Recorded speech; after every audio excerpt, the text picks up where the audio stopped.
Hello, welcome to the fourth video in the series for the new AQA unit for approaches. The approach that we're going to be looking at today is the cognitive approach.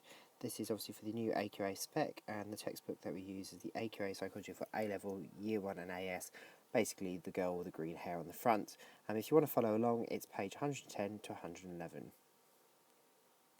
Okay, the objectives for today's video is to understand the basic assumptions of the cognitive approach, to discuss the theoretical and computer models used in the cognitive approach, and to understand schemas and the cognitive neuroscience which has emerged in the 21st century.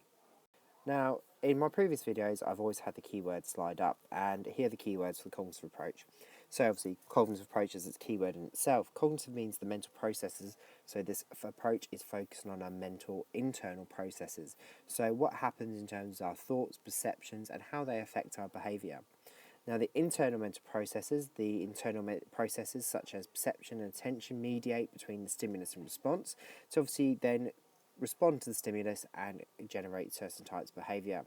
Schema, very, very simply, and I always break it down for my classes, it is simply a packet of information which we store. This has the beliefs and expectations that influence our cognitive processing and inform us as to what we're going to be doing. Inference here is drawing conclusions about the way mental processes operate based on observable behaviour and drawing conclusions from this as well. Cognitive neuroscience is the scientific study of biological structures that underpin the cognitive processes, using obviously new innovative techniques such as fMRIs and PET scans in doing so and maintaining the research through these.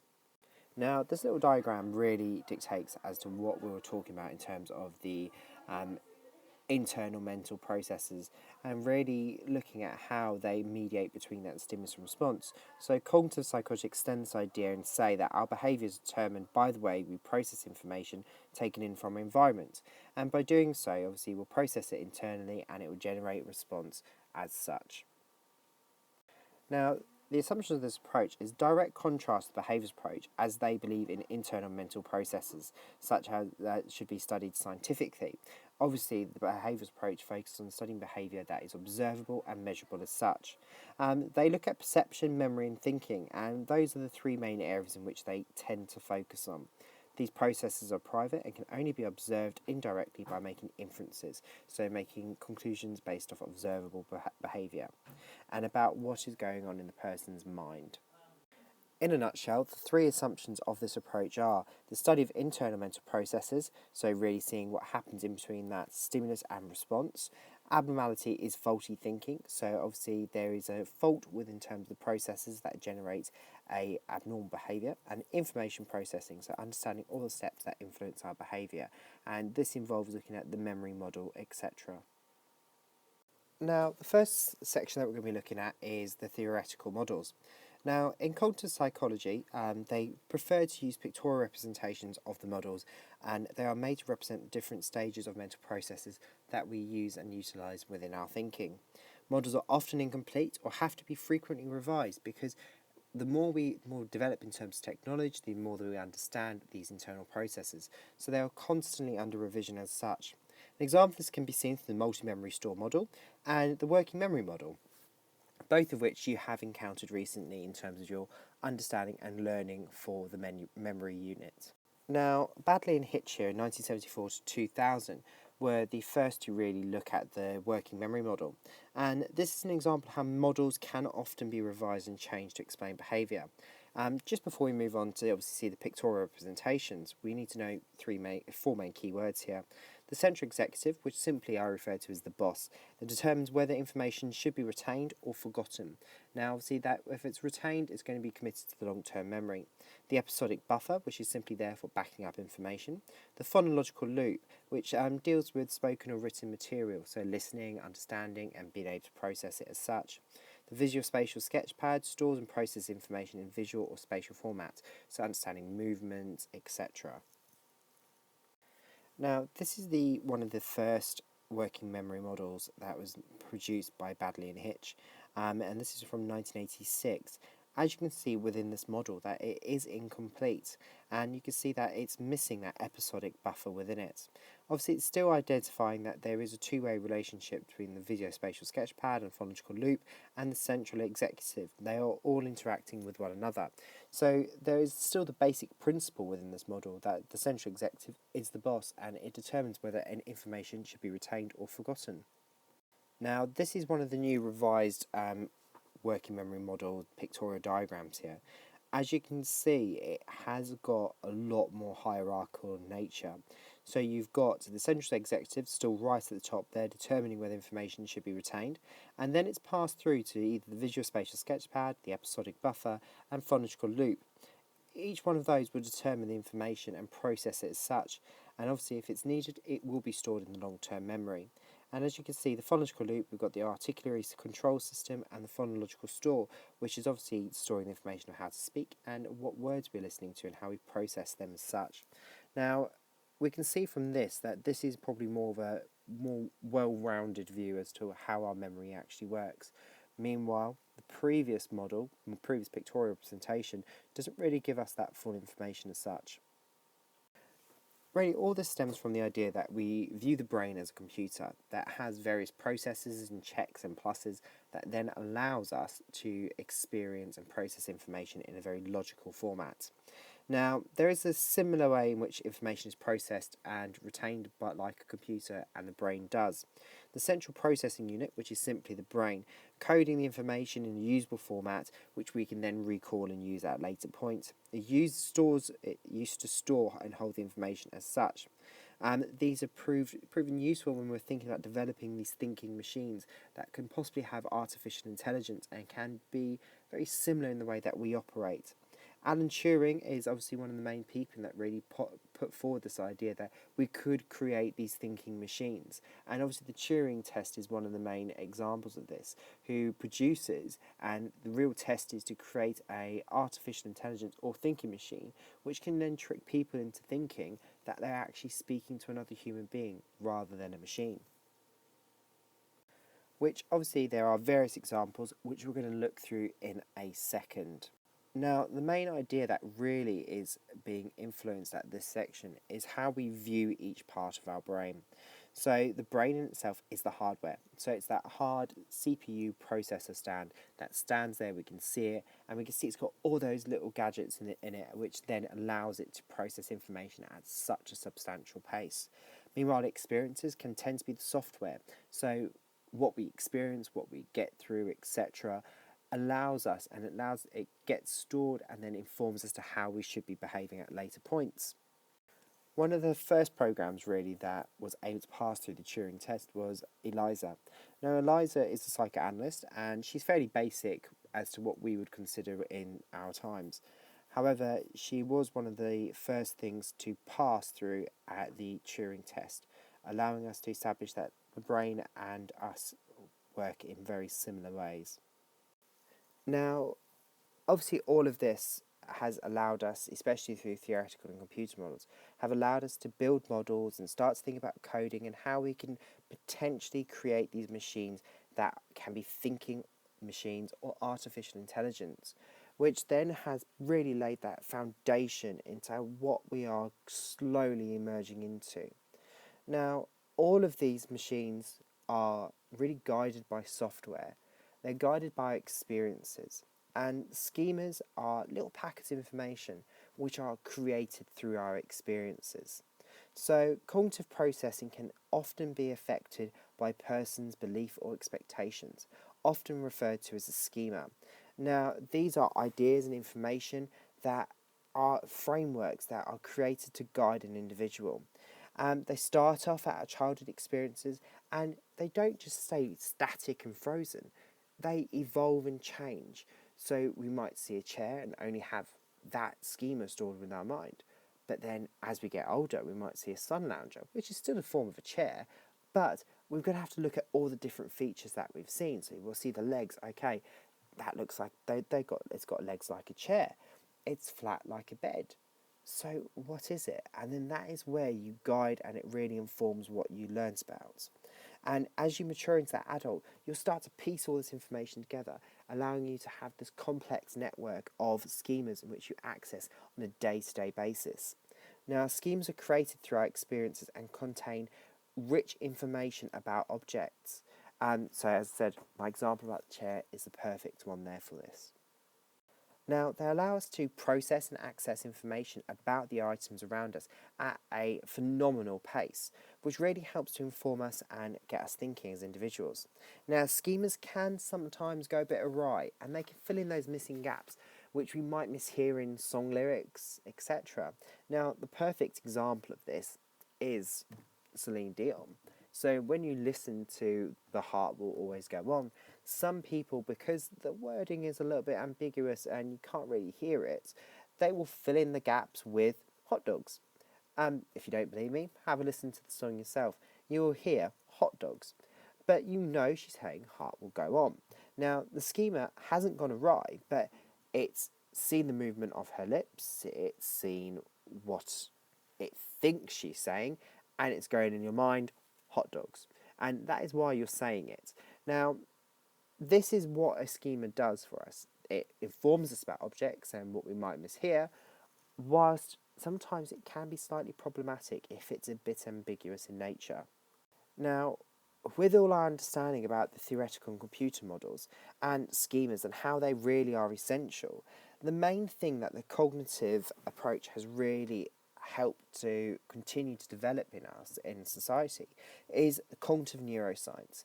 Now, cognitive neuroscience is absolutely fantastic. It's the scientific study of what influences our brain structures on mental processes.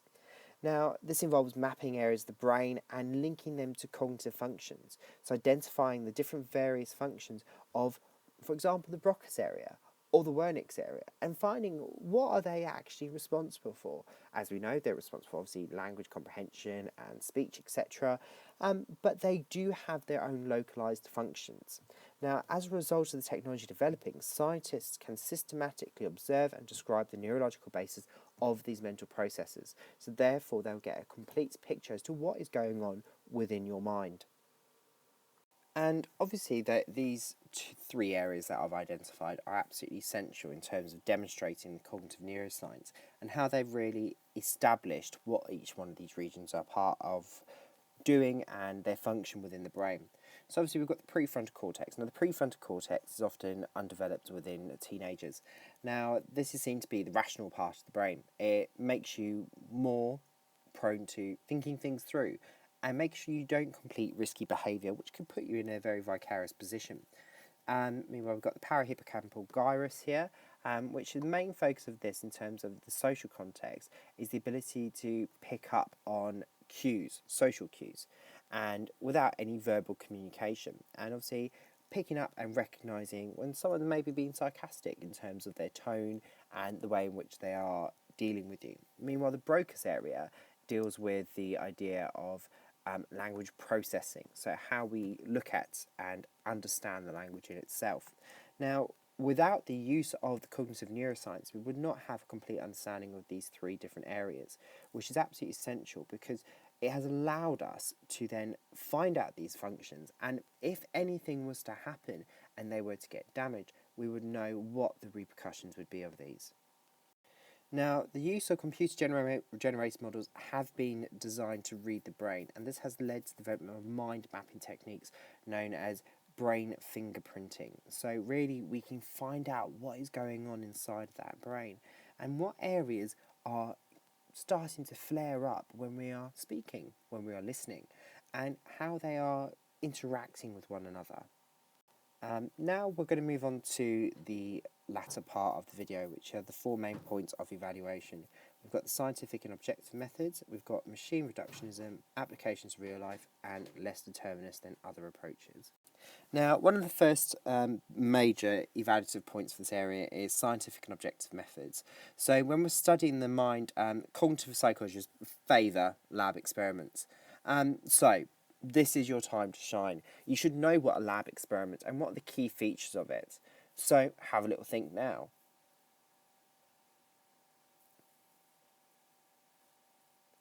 So hopefully it's been a bit of a Dora Explorer moment where you've realised, okay, I've just said everything out loud, which matches in terms of a lab setting or a lab experiment. You know, the variables are controlled, the IV is manipulated, the DV is there to measure, and you know, we're controlling against the fact of extraneous variables. Now, by having this lab experiment in this highly controlled manner, we can apply these rigorous methods to understand the different cognitive processes. So using these brain scanning techniques has really enabled us to do so. Therefore, meaning there's evidence has been collected, is reliable and objective, which therefore, in a sense here, makes the cognitive approach highly credible as a result, because they're using methods which then allows them to look at what they intend to look at in a rigorous, controlled manner, rather than it being subjective in any stretch of the imagination. It's highly objective. In addition to this, with the increased introduction of the cognitive neuroscience, has allowed for both cognitive and biological approaches to be combined, because they both favour using these brand new brain scanning techniques which allow them to investigate and look at the different functions of the brain further, allowing the study of the mind to become considered more credible and scientific, which in a sense is what we're aiming for. We're trying to go down that scientific manner.